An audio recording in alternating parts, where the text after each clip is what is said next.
Hello friends, দেখো আজকে কালকে আমি ভিডিও করিনি গো। আমি একটা চাপা টেনশানে রয়েছি। আমাদের না মানে মেয়েদের পরীক্ষা পড়ে গেছে, এদিকে আমাদের পুরীর টিকিট কাটা। টাইমে যদি না ছাড়েন বাচ্চাগুলোকে মেয়েগুলোকে কি করে নিয়ে যাব? যদি ওরা একটু বড় হয়েছে তবুও বলো না, কাউকে ফেলে রেখে চলে যাওয়াটা খুব দুঃখের গো, খুব কষ্টের। ফেলে রেখে যাওয়া মানে ওদেরকে আবার রাত্রিরে টিকিট কেটে, নয় বাসে নয় ট্রেনের টিকিট কেটে দিয়ে যেতে হবে। ওরা সেইভাবে যাবে। এখন তৎকালে কিরাম কি টিকিট পাবো, কোন ট্রেনে পাবো, আমি ভীষণ চিন্তায় রয়েছি গো। মন মেজাজ একদম ভালো না। আমার মেয়েরা যদি আমার সঙ্গে না থাকে, বলো না কোনো মায়ের শান্তি থাকে? ভালো লাগছে না। ওই জন্য কালকে সারা দিন, তার মধ্যে এত মাথার যন্ত্রণা, আগের দিন টেনশানে না সারা রাত আমি ঘুমোতে পারিনি। এইবারে কি হয়েছে, মাথাটা খুব যন্ত্রণা করছে। মাথা এত যন্ত্রণা করছে যে বলার কথা না। মাথার যন্ত্রণায় মানে কাল সারা দিন আমি যেন ছটপট ছটপট করেছি, মানে তাকাতে পারছি না চোখ। তা যাই হোক, আমার তো বেশি ব্যথার ওষুধ চলে না, ওই জন্য ওষুধও খেতে পারিনি।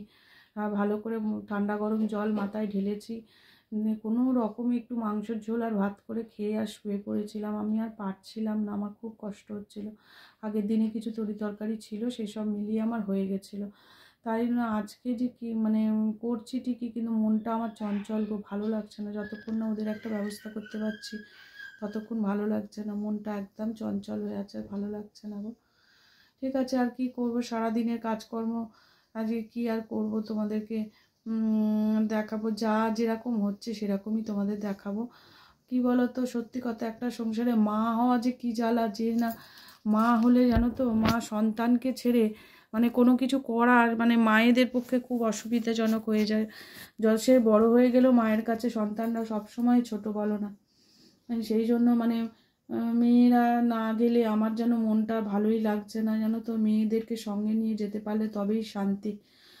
দেখা যাক কি হয়। এখন কালকে টিকিটটা কালকে কাটবো না, 21 তারিখে। তৎকাল কাটতে গেলে 21 তারিখে কাটতে হবে। 21 তারিখ টিকিটটা কেটে পেয়ে গেলে শান্তি। আবার যদি ওটাও যদি আবার মানে হয়, ওয়েটিং হয়, তাহলে কিন্তু খুব চিন্তা হয়ে যাবে। ভালো লাগছে না, খুব টেনশানে আছি আমি। দেখা যাক কি হয়। সবই ভগবানের ইচ্ছা। তাকে তো জানাচ্ছি, জগন্নাথকে জানাচ্ছি, মহাপ্রভুকে জানাচ্ছি, জয় জগন্নাথ, জয় জগন্নাথ। জগন্নাথজি সেই তো জগতের নাথ, তিনি সবই পারেন, সবই বুঝতে পারছে। মায়ের ভেতরকার কষ্টতে তিনি বুঝছেনই। দেখা যাক কতদূর কি হয়, জানো তো। দেখতে থাকো, তোমরা সঙ্গে থাকো। হ্যাঁ, কী করছি না করছি সারাদিন ধরে। এই দেখো না, মেয়ে জামা কাপড় বের করে রেখেছে, ওর জামা কাপড়টা গোছাবো। বড় মেয়ের হয়ে গেছে, আমাদের ব্যাগটা গোছানো হয়ে গেছে, ছেলেরটা, ছোট মেয়েরটা গোছাবো। দাঁড়াও দেখাই। এই দেখো সব জামা কাপড় বের করে রেখেছে গো, সব গুছিয়ে দেবো ঠিকই, কিন্তু যেন চোখ দিয়ে আমার জল বেরিয়ে যাচ্ছে। বাচ্চাদের সঙ্গে না নিয়ে যেতে পারলে না ভালো লাগে না গো। কোনো দিন এরমভাবে আমি যাইনি, জানো তো। আমার ভালো লাগছে না, আমার মন টন খুব অস্থির হয়ে আছে। আমার মা বাবাও সঙ্গে যাবে, কিন্তু তারাও মানে খুব চিন্তায় যে না, দুই নাতনিকে ছেড়ে যাবে। নাতনি দুটো সঙ্গে থাকলে শান্তি পেত। দেখা যাক কি করি, কি যে করব আর কি করব না নিজেরাই বুঝতে পারছি না। ওর বাবারও খুব মনটা খারাপ, মন চঞ্চল হয়ে আছে। কোনো দিন আমাদের এরকম হয়নি, এবারেই এরকম হচ্ছে। ডিসিশনটা হয়তো ভুলই নিয়েছি। ভাবলাম এই ছুটিটা আছে, ছুটিটা একবার ঘুরিয়ে নিয়ে আসি পরীক্ষার আগে। আমরা জগবন্ধুকে আমরা খুব মানি গো। জগবন্ধুকে দর্শন করে আসবে, পরীক্ষা দেবে, মেয়ে বোর্ডের পরীক্ষা দেবে, তারপর বাবা মাকে একটু ঘুরিয়ে নিয়ে আসবো, তাদের একটু তীর্থ হবে, মানে নিজেরাও একটু যাবো। ছেলের 12 বছর হলো, পুজো দিতে হবে। আমার ওখানে মানত ছিল ছেলের নামে, প্রতি বছর ছেলেকে নিয়ে গিয়ে আমি দাঁড় করাই। মেয়েদের বেলাও করেছি, ছেলেকেও করেছি। 12 বছর, এই 12 বছরে পড়লো, এবার ওকে নিয়ে গিয়ে দাঁড় করাবো। সেটা হয়তো দুদিন বাদে গেলেও হতো, কিন্তু পরীক্ষাটা আসছে, ভাবলাম কি যে একটু দর্শন করে এলে মেয়েটা মনে শান্তি পাবে। কিন্তু খুব বিশ্বাস করে জগন্নাথপ্রভুকে, মহাপ্রভুকেও খুব মানে এবং মহাপ্রভুকে ভালোবাসে, এবং সেই জন্যই করা। দেখো না, এখন মহাপ্রভুই জানে কিভাবে নিয়ে যাবে। ভালো লাগছে না গো, টেনশানে না ভালো লাগছে না। ঠিক আছে, তোমরা সারাদিন সঙ্গে থাকো, দেখা যাক কী করি। দেখো বন্ধুরা, আজকে আমাদের পিঠে পুলির পাট রয়েছে। এই এখন মুগের ডাল সেদ্ধ করে আমাদের আজকে মুগের ডালের পিঠে করতে হয়। মুগের ডালের পিঠে আর সেদ্ধ পিঠে, জানো তো, এই দুটোই করতে হয়। এখন আমি এই দুটো করব। তার জন্য আমি কিছু ডাল, গুড়, কিছুটা সবই রয়েছে, কিন্তু আর একটু করে লাগবে, ওই জন্য আনতে দিলাম। দেখা যাক, নিয়ে আসি, তারপরে করব। কতটা কি করতে পারি দেখি, আর তোমাদেরও দেখাবো যখন করব। কেমন? আজকে এইসবের মধ্যেই থাকো, তোমরাও সঙ্গে থাকো, দেখো কতদূর কি হচ্ছে। এখন এই ঘরে বিছানা টিছানা গোছানো হয়ে গেছে, সব এসে গেছে, এই যে গোছানো হয়ে গেছে।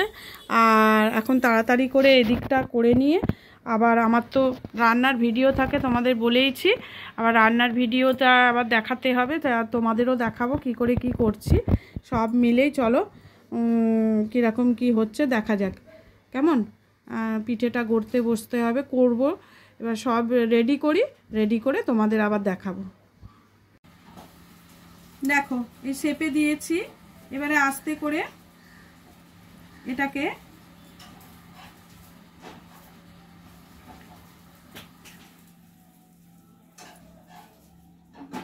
বের করে নিলাম। এবার এটাকে তুলে নিলে দেখো, জল দিয়ে শেপটাকে এবার তোমাকে একটু ঠিক করে নিতে হবে।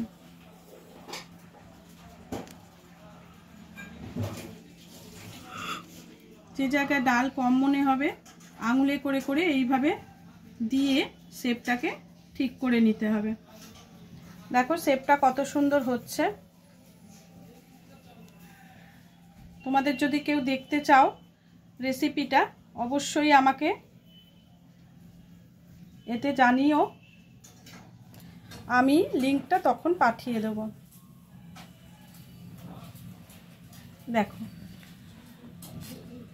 শেপগুলো দেখো তো, আর এইগুলো সব হাতে করা, ওগুলো কিন্তু শেপে নয়, চামচ দিয়ে আমরা মেয়ে আর আমি দুজনে মিলে করেছি।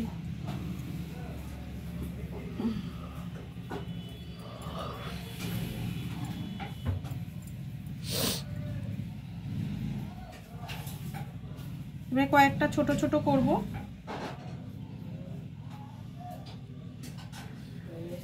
সেই নতুন গুড়ের সন্দেশের মতো লাগছে দেখো।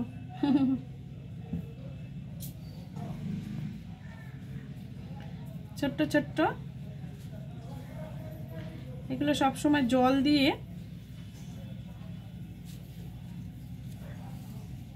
ঘি হাতে নিয়েও করতে পারো, তবে জল দিয়ে করলে বেশি সুবিধে। ঘিটা আমি দিতে বলছিলাম কেন, একটা সুন্দর ডাল তো, একটা সুন্দর গন্ধ বেরোয়। ভাজার সময় যদি তেল দিয়েই ভাজো, কিন্তু খুব অল্প অল্প তেল দিয়ে তো ভাজবে, তার মধ্যে যদি একটু করে ঘিয়ের ছিটে দিয়ে দাও না, একটা সুন্দর গন্ধ বেরোবে, খেতে কিন্তু খুব ভালো লাগে তখন।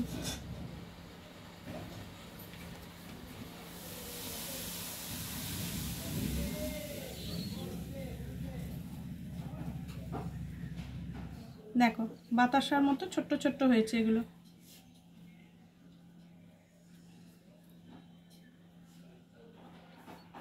পিঠে টিঠে করা না তো গো, বড্ড খাটুনি। আমার তো এখনই ঘাড় পিঠ যন্ত্রণা করছে, জানো তো। হাতে করো না মা, এত পিঠে নিয়ম অনুযায়ী একটা করে দেবে, হয়ে যাবে ব্যাস। একটা সেদ্ধ পিঠে আমি যদি না করি, তোরা খাবি কোথা থেকে বল? আমি তো খাই না এমনিতেও। খাস না, এগুলো খাস তো। এমন কিছু, ওই একটাই।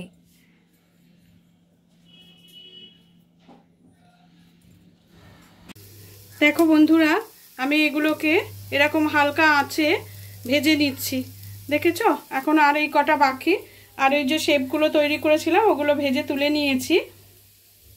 এইভাবে আজকে রেডি করেছি। দেখো আজকে আরও বাকিগুলো করতে হবে। হ্যাঁ, আমি দেখে নিচ্ছি, যতটা পারবো দেখাবো, কভার করব, কিন্তু আমি জানি না একা হাতে তুলতে পারবো কি না। হ্যাঁ, আমি দেখে নিচ্ছি। এই দেখো না, একা একা করতে করতে তোলা তো অসুবিধে হয়। এখনও আমাদের খাওয়া দাওয়া হয়নি, 4টে বাজতে যায়, আর বলো না। দেখো আজকে খাবারে কি কি আছে তোমাদের একবার দেখিয়ে দিই।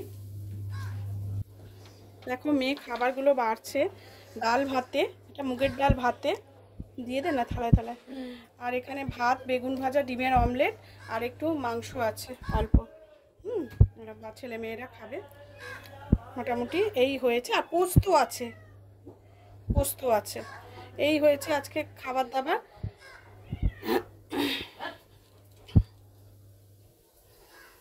তাহলে এগুলো আজকে এই অবধি দেখাচ্ছি, আর কি করব জানি না। আর যদি পারি দেখাবো, এখন এই অবধি থাক। হ্যাঁ, এরপর খেয়ে দিয়ে একটু রেস্ট করব, তারপরে আবার করব।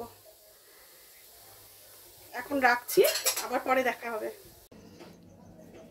দেখো বন্ধুরা, এখানে পাটিসাপটা করেছি। এইখানে দেখো ভাপা পুলি হয়ে গেছে আমার, পুরো রসগোল্লার মতো হয়েছে দেখো। আর এগুলো তো তোমাদের আগেই দেখিয়ে দিয়েছি। ভাজা পিঠেটা নিচেও আছে এক থালা। আর এইখানে দেখো পায়েস করেছি আর একটা। আর এখন কিছু করব না। তো আজকের মতো ভিডিওটা বন্ধুরা